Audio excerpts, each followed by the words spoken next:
What are some of your mornings like? Do you go to bed intending to get up and spend time with God, but then when the alarm goes off, you hit the snooze? Then you hit the snooze again, and then you hit the snooze again. And then you've laid in bed too long, and so then you get up, and of course now you have no time for anything. And you're in a frenzy, and you're in a rush, and so that makes you grouchy. You know you should have spent time with God, you didn't do it. And the whole day basically just becomes a nightmare. All I can tell you is if you don't spend time with God, you are going to have one tragic day after another, after another, after another, after another, after another. It's amazing what happens when you give God that first little bit of time. And I believe that you'll find your time with God so fruitful that then you'll start making ways to get more. No, every morning you need to go to God for your daily bread, your daily wisdom, daily direction. Too many times we're trying to do things only in our own strength, our own intellect, our own ability. That's going to limit us. God can see things that you can't see. He knows the right people who should be in your life. He knows where the danger is, where the dead ends are. God knows how to catapult you into your destiny. You have an advantage. Are you taking time for your daily bread? Sometimes we rush out of the house. I'm in a hurry. I don't have time today, Joel. I got to get to work. I live by this principle. Never meet with other people before you meet with God. If you'll take time to acknowledge God, say, God, I need you today. Lead me, guide me, keep me on the right path. Not only will your day go better, but God will keep you from making mistakes. Start every day with Thanksgiving. Thanksgiving is so important. What are you thankful for? Do you thank God daily for even little things? There's so much to be thankful for. When you wake up in the morning, say thank you for grace. Thank you for mercy. Thank you for understanding. Thank you for wisdom. Thank you for parents.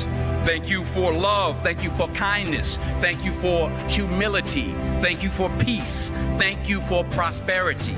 Say thank you in advance for what's already yours.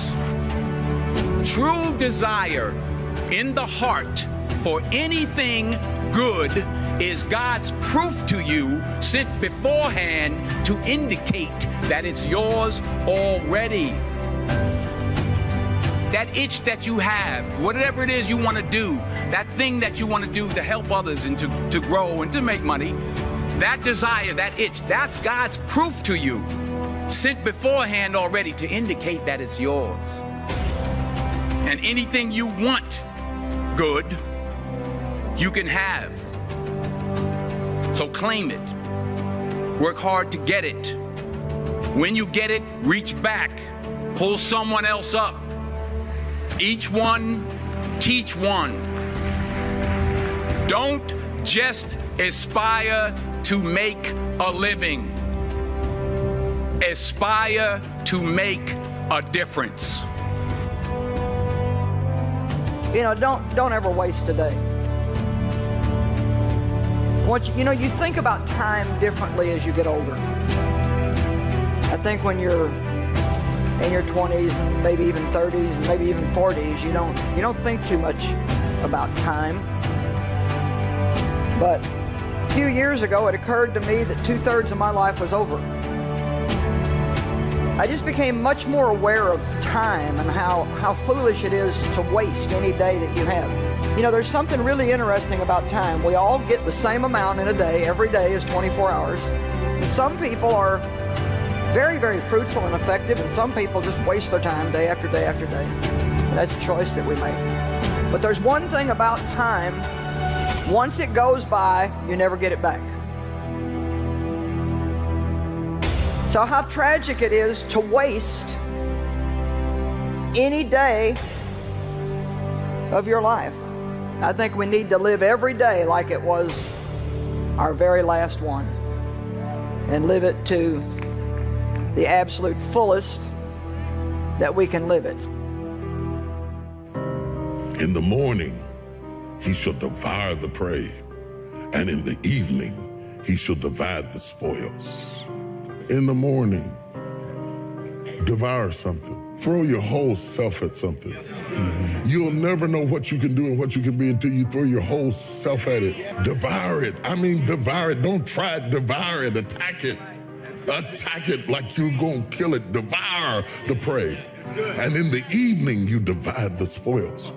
There is an old person down inside of you that's dependent on you to be smart. It's the person you're going to be 30, 40 years from now. Do not disappoint that person. Where are you going to be in 10 years? Where are you going to be in 20 years? Without even knowing you, I can tell you where you're going to be. Tell me what you're choosing right now, because the choices you make today will determine where you will be tomorrow. Not the choices you make tomorrow. The choices you make today will determine where you'll be tomorrow. And smart people, wise people, are always asking the question, what do I need to do today to get me where I need to be tomorrow?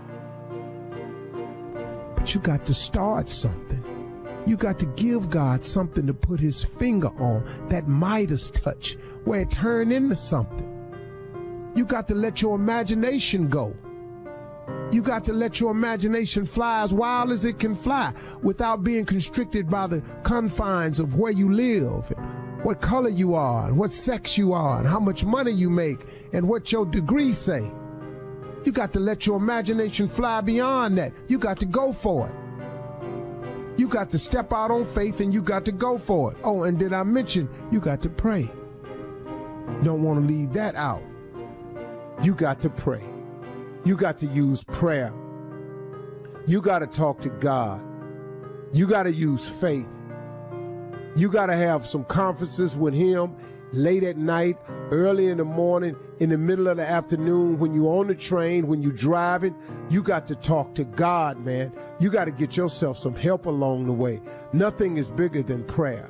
There is nothing bigger than prayer. Do what you can do.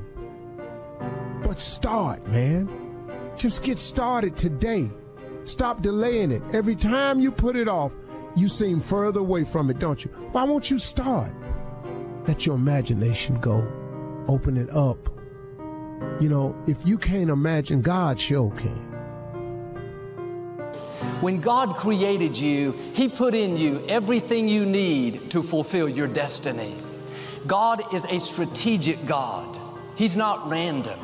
He didn't just create you and say, let's see what they can do. Let's see what happens. God is precise. He's intentional down to the smallest detail. And when he laid out the plan for your life, he carefully studied it. He thought about what you would need, what it would take to get you there. He gave you the talent you need, the creativity, the strength. You're the right size. You have the right looks, the right personality, the right family. You didn't get shortchanged. You are fully loaded and completely equipped for the race that's been designed for you. Now quit wishing you were something different. If I had a better personality, then I could do something great. If I came from a different family, if I wasn't so small, Joel, have a new perspective. If you needed to be taller, God would have made you taller. If you needed a different personality, he would have given you one. If you needed to be another nationality, you would be another nationality. God doesn't make mistakes. You're not faulty. You have been fearfully and wonderfully made. Now don't go around feeling shortchanged, like somehow you're lacking, you didn't get enough, you can't do what they can do. If you didn't get what somebody else has, that means you don't need it. Quit comparing yourself and run your race. Be who God created you to be. You are an original. You have something to offer the world that nobody else has. Let your gifts shine. Show your talent, your personality, your style. We don't need an imitation.